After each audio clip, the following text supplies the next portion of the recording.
Salam sejahtera dalam kasih Kristus untuk saudara-saudara sekalian dimanapun berada. Saya bersyukur boleh berjumpa lagi dengan saudara-saudara melalui media ini di Sarang Palitana untuk bersama-sama merenungkan sabda Tuhan yang akan kita renungkan dari Matius pasal 13 ayat 1-9, lalu ayat 18 sampai ayatnya yang ke-23 yang menjadi bahan perenungan utama dalam seluruh ibadah-ibadah di Gereja Toraja pada hari Minggu 12 Juli 2020. Matius pasal 13 ayat 1-9 dan pas ayat 18 sampai ayatnya yang ke-23. Sebelum kita merenungkan sabda Tuhan, kita berdoa.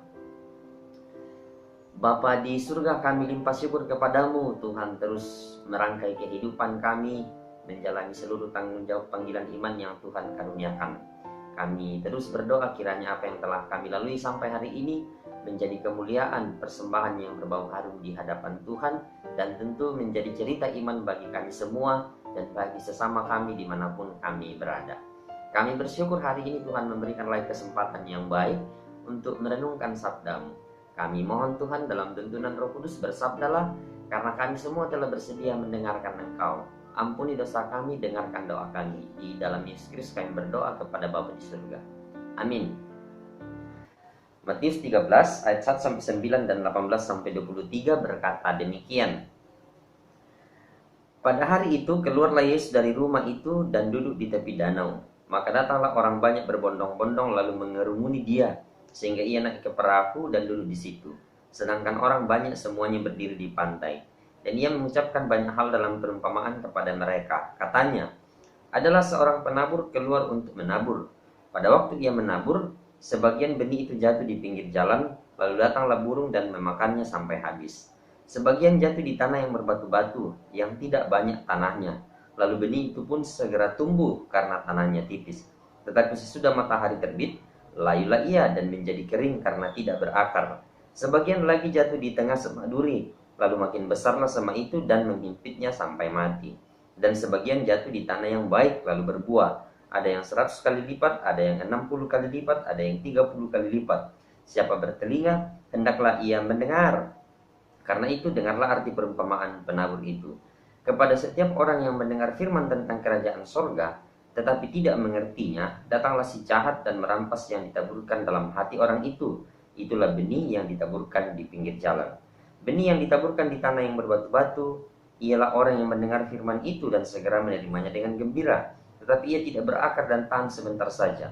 Apabila datang penindasan atau penganiayaan karena firman itu, orang itu pun segera murtad. Yang ditaburkan di tengah semak duri ialah orang yang mendengar firman itu, lalu kekhawatiran dunia ini dan tipu daya kekayaan yang menghimpit firman itu sehingga tidak berbuah.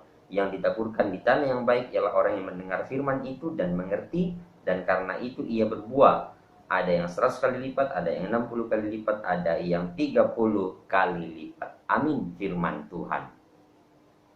Menjadi pesemaian firman, itu tema perenungan kita pada hari ini. Menjadi pesemaian firman.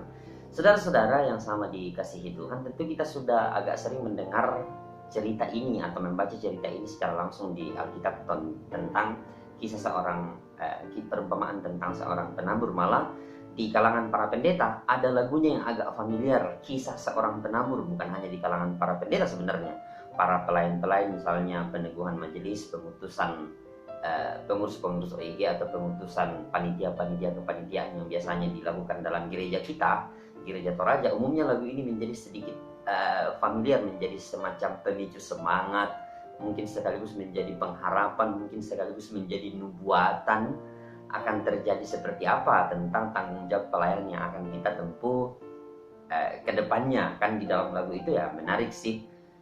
Intinya adalah itu akan menjadi sebuah semangat. Nah, sederhananya kita sudah tahu benih yang jatuh di pinggir jalan itu apa, benih yang jatuh di tanah yang berbatu-batu itu apa, benih yang jatuh di semak belukar itu apa, dan benih yang jatuh di tanah yang baik itu juga apa. Nah, menariknya adalah mengapa benih yang jatuh di tanah yang baik itu juga menjadi baik? Ya, karena memang kan dirancang dan direncanakan seperti itu, bahwa benih yang disiapkan itu, benih yang baik memang akan ditanam di tanah yang baik.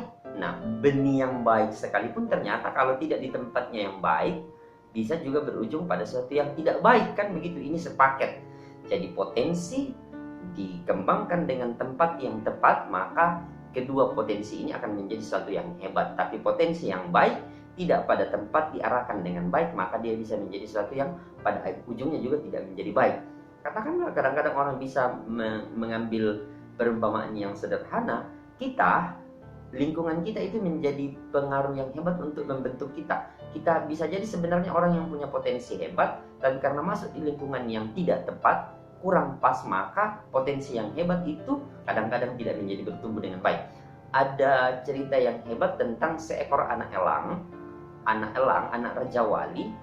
Potensinya adalah seekor Raja Wali, tapi karena dari kecil dia besar bersama induk ayam dan anak-anak ayam, dia tidak pernah menyadari itu, bahwa dia berpotensi untuk terbang. Nanti ketika dia melihat saudaranya atau sesamanya Raja Wali terbang, dia bertanya, kok itu bisa terbang? Induk ayam mengatakan, mereka Raja Wali, kita ayam. Akhirnya ya terkubur teruslah potensi itu ya. Perhatikan ya, benih yang baik, potensi yang baik tidak diarahkan dengan di tempat yang tepat, itu bisa berbahaya, punya kecenderungan yang tidak bisa dikembangkan dengan baik. Nah, intinya adalah benih yang baik kemudian ditaruh di tanah yang baik, dia menjadi baik karena memang dirancangkan seperti itu. Meskipun orang-orang yang terbiasa dengan tanaman bisa membantah pernyataan ini, bahwa benih yang baik ditanam di tanah yang baik tidak selalu hasilnya baik, Pak Pendeta. Kenapa? Ya macam-macam alasannya. Misalnya kalau tiba-tiba datang banjir, kan benihnya baik, nah tanah sudah disiapkan dengan baik. Tapi kalau tiba-tiba datang banjir, kan gagal panen. Atau tiba-tiba datang kekeringan yang melanda, ya selesai kan. Atau seperti di kampung orang tua saya di Sukamaju, Desa Tolangi, tepatnya sebenarnya itu Dusun Malengko namanya. Sejak saya zaman SMP sampai hari ini, hama tikus itu sudah menjadi pergumulan, sudah menjadi pergulatan, sudah berbagai upaya hebat dilakukan untuk mengatasi hama tikus. Sudah begitu banyak upaya yang dilakukan, entah meracun tikus itu sendiri, membuatkan semacam orang bilang talang di sana supaya memagari tanaman padi yang ada di dalamnya. Tetap saja semakin besar upaya untuk memberantas tikus, entah kenapa upaya tikus juga itu semakin hebat untuk menerobos benteng pertahanan para petani di kampung orang tua saya itu.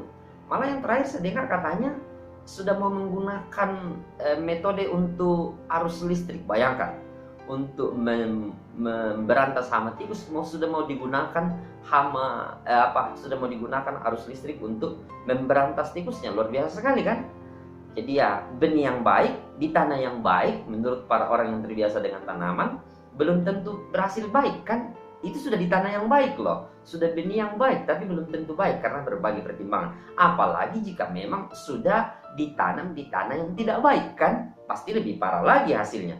Sudah benih yang baik di tanah yang baik, belum tentu berhasil baik. Apalagi kalau benih yang baik tapi tidak di tanah yang baik, lebih parah lagi kan tentu hasilnya. Maksud saya adalah, jangan berpikir bahwa benih yang jatuh di tanah yang baik itu sudah tidak memiliki potensi bahaya dari serangan burung-burung, kan begitu.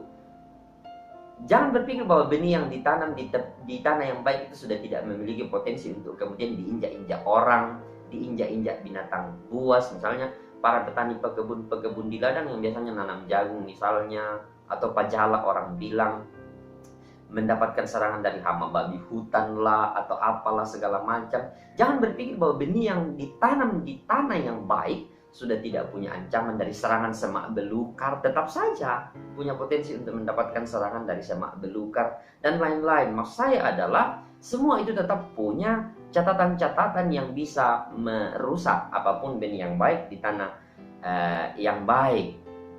Benih yang baik, tanah yang baik juga harus ada pemeliharaan yang baik. Sebenarnya itu poin penting yang akan kita lihat sebenarnya pada akhirnya. Ini penting sekali. Benih yang baik, tanah yang baik, maka juga harus butuh pemeliharaan yang baik karena tetap punya potensi ancaman macam-macam. Ya, tanaman ibu-ibu saja yang sudah ditanam di pot-pot yang baik, malah kadang-kadang mungkin mahal, bunganya juga mahal, tanahnya juga mahal, sudah ditanam di rumah, masih belum luput dari serangan tangan jahil anak-anak kecil kan. Mereka lewat main di sekitar rumah kita, di depan rumah ibu-ibu, biasanya tangannya itu cepat sekali tuh metik daunnya atau metik bunganya. Mana lagi lain lagi dengan tangan-tangan jahil anak-anak tempo dulu. Anak-anak tempo dulu maksud saya temannya ibu-ibu sendiri kan. Kadang-kadang kalau ada acara ibu-ibu di rumah, kumpulan PWGT atau kumpulan rumah tangga apalah, lalu banyak ibu-ibu datang lalu melihat bunga-bunga kita yang kadang-kadang sebenarnya ibu-ibu juga ingin katakan, ini bunga saya hebat dan seterusnya. Ya sudah, banyak sekali tuh bunganya bagus sekali, bunganya indah sekali. Bolehkah saya ambil, bolehkah saya minta? Dalam hati, aduh itu bunga kesayangan saya mau kasih sayang, tidak mau dikasih. Nah teman nanti dibilangin saya kasih sekek pelit, ya sudahlah, demi pertemanan kasih saya. Padahal kita sudah berusaha untuk mendatangkannya dengan baik, kita sudah pelihara baik-baik, tapi itu juga kadang-kadang ya itu bagian dari ya sudahlah, demi pertemanan orang bisa mengambilnya. Tapi kan kalau kita merenung lebih jauh, kalau ibu-ibu sudah berhasil menanam tanamannya dengan baik, lalu bertumbuh dengan baik, dan orang menikmatinya lalu memintanya, kan sebenarnya itu bagian dari buah kan? Nah, itu bagian dari penghiburannya. Maksud saya adalah, sedangkan tanaman rumahan tidak luput dari ancaman bahaya untuk tidak bertumbuh dengan baik. Apalagi jika bukan tanaman rumahan, kan begitu? Kita tentu sudah sangat mengerti bahwa benih yang baik itu adalah firman, kan begitu? Benih yang baik yang diumpamakan Yesus dalam cerita ini adalah firman. Dan tanah itu adalah kita. Bayangkan ya, Tuhan Yesus mengumpamakan tanah itu adalah kita. Kita ini adalah diumpamakan seperti tanah. Semua kita ingin tentu menjadi tanah yang subur. Tidak ada kita mau menjadi tanah pinggir jalan yang tidak tumbuh benihnya dengan baik. Tidak ada kita yang mau menjadi tanah yang berbatu-batu meskipun mungkin kita lebih sering kepala batu. Tidak ada kita yang mau menjadi tanah yang menumbuhkan semak berduri meskipun kata-kata kita sering lebih banyak durinya, malah mungkin lebih tajam dan seterusnya. Semua kita ingin menjadi tanah yang baik, tanah yang subur. Dan memang ya entah kenapa ya, sebagian besar dari kita saat kita semakin dewasa, kita ini diandaikan sebagai tanah. Dan memang entah kenapa saat kita semakin tumbuh dewasa, semakin banyak gundukan tanah menumpuk di badan kita yang kadang-kadang mengganggu pemandangan orang dan mengganggu perasaan kita, kan begitu. Kita ini ibaratkan tanah, tapi saat kita semakin dewasa, entah kenapa sudah semakin banyak tanah yang melengket. Kadang-kadang kita berpikir mau dicangkulin ini tanah di bagian tubuh kita, tapi sulit sekali. Nah, maksud saya adalah ya Tuhan mengandaikan kita sebagai tanah yang baik. Apakah itu berarti bahwa itu akan aman untuk seterusnya dan tidak akan pernah punya ancaman? Kan tidak begitu. Apakah tanah yang berbatu-batu tadi tidak punya peluang untuk menjadi tanah yang baik? Apakah tanah yang dipenuhi semak belukar itu tidak punya peluang untuk menjadi tanah yang baik? Apakah tanah pinggir jalan itu tidak punya peluang untuk juga menjadi tanah yang baik? Atau yang terakhir, apakah perumpamaan tanah yang baik, tanah yang subur tidak punya peluang untuk menjadi semak belukar, tidak punya peluang untuk menjadi tanah yang tandus, tidak punya peluang untuk menjadi tanah yang berbatu-batu? Semua punya peluang. Itu menjadi diskusi Alkitabiah yang menarik sebenarnya. Tapi menurut saya adalah, kalaupun mungkin ada di antara kita yang merasa, aduh Pak Pendeta, aduh Tuhan, saya ini sepertinya kalau mendengar firman, menyambut Yesus itu seperti tanah di pinggir jalan. Jangan berpikir bahwa itu tidak punya peluang untuk menjadi tanah yang baik. Sepanjang saudara-saudara berusaha, itu tetap punya peluang untuk menjadi tanah yang baik loh. Sehingga benih di dalam diri kita tetap bisa menjadi baik kan. Jangan berpikir kalau kita merasa, aduh Pak Pendeta, saya sepertinya selama ini melihat diri saya seperti tanah yang berbatu-batu. Itu tetap juga punya peluang untuk menjadi tanah yang baik. Jangan juga berpikir bahwa kalau selama ini kita menjadi orang yang merasa sepertinya saya agak-agak pas dengan perumpamaannya soal tanah yang semak belukar itu, semak berduri itu. Jangan berpikir itu tidak punya peluang untuk menjadi tanah yang baik. Tetap bisa sepanjang kita mau berusaha. Dan jangan juga berpikir kalau kita menganggap diri kita sudah menjadi tanah yang baik, itu tidak punya potensi ancaman justru untuk menjadi semak belukar. Kesombongan justru bisa menjadikan kita menjadi tanah yang berbatu-batu, tanah semak belukar, malah menjadi pinggir jalan. Prinsipnya adalah kata firman yang ditaburkan itu adalah Kristus sendiri. Sekali lagi, firman dalam perumpamaan sebenarnya ini adalah Kristus, Yesus sendiri. Nah, dalam titik tertentu, perumpamaan ini sebenarnya bicara soal kita bisa melihatnya sebagai sebuah nubuat Kristus akan dirinya dan orang-orang yang akan menerimanya. Jadi, perumpamaan ini sebenarnya Yesus sudah menubuatkan bahwa akan ada macam-macam reaksi orang ketika saya datang memberitakan soal kerajaan Allah di dalam dirinya. Akan macam-macam reaksi orang. Nah, reaksi orang ini yang kemudian diumpamakan dalam perumpamaan yang kita baca tadi. Nah, saudara-saudara, Kristus sudah menubuatkan dari awal bahwa akan ada yang kagum pada sosoknya, tapi sebatas kagum dan tidak berakar. Sudah Yesus nubuatkan itu. mendengar Kristus tapi tidak mengerti akan arti kedatangan Kristus bagi mereka, melihat Kristus tapi tidak mengerti akan arti kehadiran Kristus bagi mereka, mengalami Kristus tapi sekedar menjadi bagian dari keseharian yang kemudian dianggap tidak menjadi bagian yang akan menata hidup secara utuh. Kan begitu, hanya melihat sebagai bagian-bagian terkecil saja, sebagai bagian-bagian yang mempengaruhi sebagian saja dalam hidupnya, tidak mempengaruhi secara keseluruhan dalam hidupnya. Kan Kristus sudah menubuatkan hal-hal seperti itu, yang pada akhirnya ya, kalau misalnya kita melihat perjalanan hidup Kristus sendiri, orang-orang yang mendengarnya, yang melihatnya, yang kagum, yang dia tolong, malah pada akhirnya kan mereka-mereka itu juga yang menodong Kristus, menyeret Kristus ke pengadilan, dan lain sebagainya. Bahkan murid-murid pun jika kita membolak-balik berita Injil misalnya, itu juga ketahuan akan ketidakmengertian mereka pada awalnya tentang kedatangan Kristus. Mereka hanya mendengar Kristus, tapi kemudian tidak mengerti seutuhnya apa arti dan makna kedatangan Kristus bagi mereka. Ini juga berlanjut sampai hari ini. Tidak jarang euforia sesaat pada kasih Tuhan itu ya begitu mudah kemudian pada saat yang sama melemahkan akar keberimanan kita kalau sekedar menjadi euforia sesaat pada apa yang kita alami. Kadang-kadang kan ada peristiwa-peristiwa spektakuler membuat banyak orang begitu tiba-tiba rajin dan seterusnya, tapi saat kemudian ya sudah selesai lagi, itu tidak menjadi sebuah hal yang aneh ketika di beberapa bagian pengalaman kehidupan kita ada sesuatu yang kita alami, kita anggap sebagai sesuatu yang dalam tanda kutip spektakuler, kita tiba-tiba menjadi orang yang kusuk, tapi ya pada saat yang sama entah beberapa waktu lamanya kemudian ya sudah berhenti lagi. Tidak jauh berbeda dengan yang pertama, Yesus juga sudah menubuatkan akan ada mereka yang menerima Kristus itu suam-suam kuku. Kan begitu, Yesus sudah menubuatkan itu. Panas-panas tai ayam, kata pepatah. Ya saya mohon maaf, saya sendiri sih belum pernah meraba tai ayam bagaimana panasnya dan seberapa lama bertahannya panasnya itu kotoran tai ayam. Apakah mungkin sudah pernah ada orang yang menguji coba dan mengatakan ya seperti itulah sehingga melahirkan istilah panas-panas tai ayam, suam-suam kuku? Itu saya tidak tahu. Kalau bahasa Toraja mungkin paling mirip dengan istilah duk-dukku kayu telang. Kalau itu saya sendiri sudah sering saksikan sih. Kayu bambu itu kalau dibakar ya memang nyalanya tiba-tiba besar, sebentar saja besar, tapi dalam waktu sekejap tidak lama dia menjadi abu. Bahasa kitab ya Wahyu itu kan tidak panas, tidak dingin. Ada yang begitu. Kristus sudah menubuatkan itu. Akan ada yang ya tiba-tiba dalam waktu yang menerima kehadiran Kristus dalam hidupnya dengan model seperti ini. Apakah itu kita? Ya di masa tertentu kita begitu kusuk dan berhikmat menjalani kehidupan di hadapan Tuhan. Tapi di masa yang lain tiba-tiba kita menjadi kusuk dan kemudian berkhianat pada kasih Tuhan. Itu bukan barang baru, bahwa karena satu dan lain hal kita tiba-tiba kusuk dan berhikmat di hadapan Tuhan.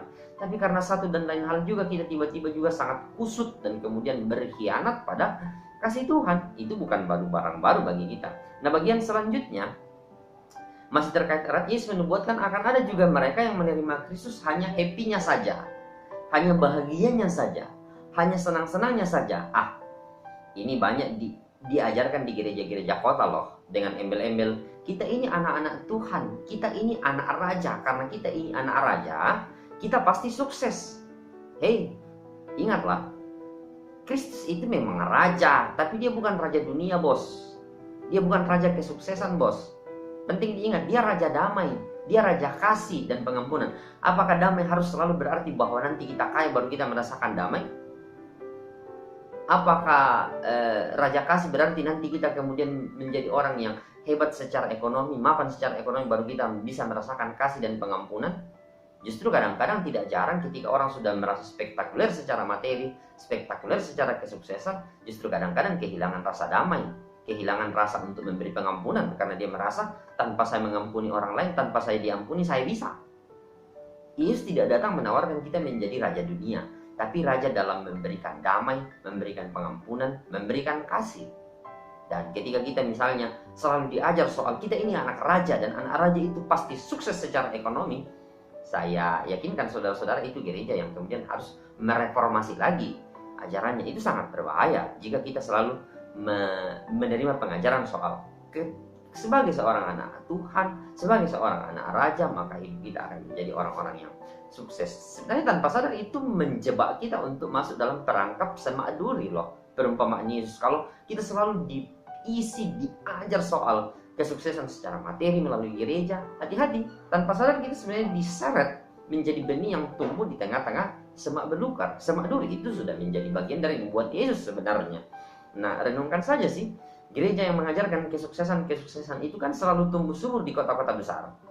Jarang sekali tuh gereja-gereja yang seperti itu mau mengajarkan kesuksesan juga di pelosok-pelosok kampung terpencil sekalipun. Mengapa begitu? Tentu itu menjadi menarik, menjadi sebuah diskusi yang menarik kalau kita mau mendiskusikan. Kenapa sih gereja-gereja mengajarkan soal kesuksesan itu tumbuhnya di kota-kota?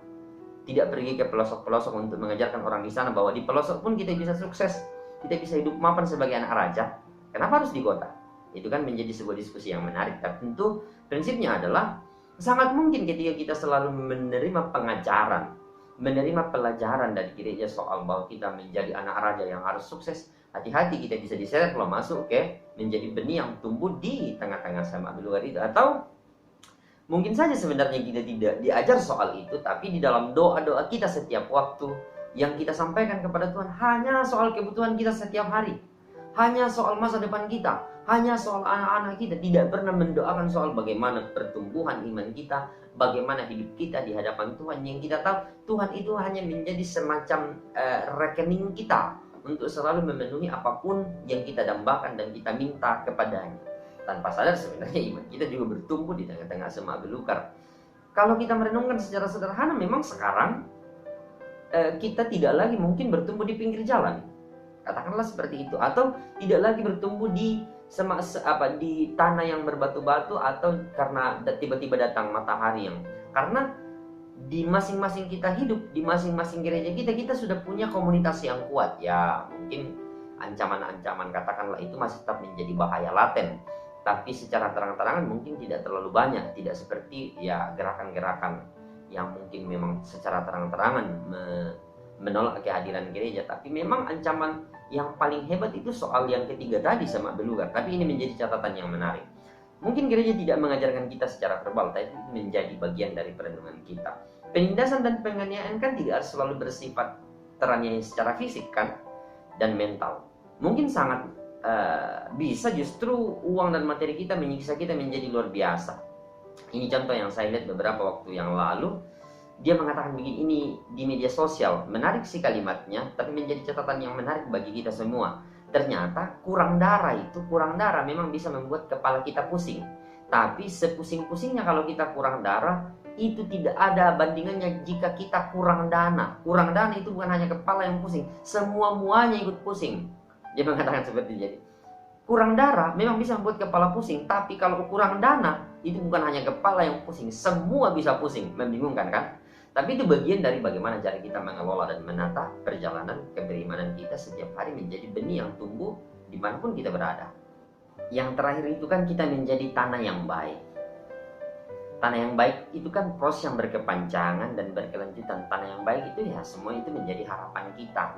Tapi kita harus tahu bahwa menjadi tanah yang baik itu bukan proses satu hari, bukan proses semalam, bukan proses 1 jam. Kita harus bersedia untuk dibentuk Tuhan, ditempah oleh Tuhan. Ibaratnya nih seperti bejana tanah liat di tangan penjunanya. Penjunanya adalah Tuhan sendiri untuk membentuk kita menjadi apa. Nah itulah kita. Menjadi tanah yang baik itu kita bersiap untuk dikelola oleh Tuhan. Kita bersiap untuk dibajak oleh Tuhan. Kita bersiap untuk, ya orang tuanya katakan, ditengkoraka, dibingkuraka, dekoiraka. Kita bersiap untuk itu supaya kemudian kita menjadi digemburkan dan benih Tuhan yang ditanam di atas diri kita itu memang tumbuh subur. Bukan kita yang akan kemudian mengelola diri kita sendiri. Tuhan sendiri yang akan menjadikan kita sebagai tanah yang baik itu. Nah, bahwa di dalam diri kita punya potensi untuk menjadi tanah yang baik, mari serahkan hidup ini untuk dikelola oleh pemiliknya, yakni Tuhan. Kalau kita tidak menyerahkannya kepada Tuhan, ya itu tadi, kita bisa peluang justru menjadi semak belukar, malah menjadi hutan loh.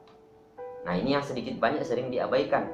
Menjadi tempat persemaian firman itu proses, bukan simsalabim, bukan drakabdabra. Di dalam proses menjadi tanah yang baik, ya tentu kita harus tahu bahwa di sana Tuhan meminta kita untuk memikul salib. untuk menyangkal diri. Tanpa memikul salib kan kita merasa hidup ini sudah berat. Lalu Tuhan memberikan lagi proses untuk memikul salib, tambah berat lagi ini hidup. Tapi itulah proses untuk menjadi tanah yang baik.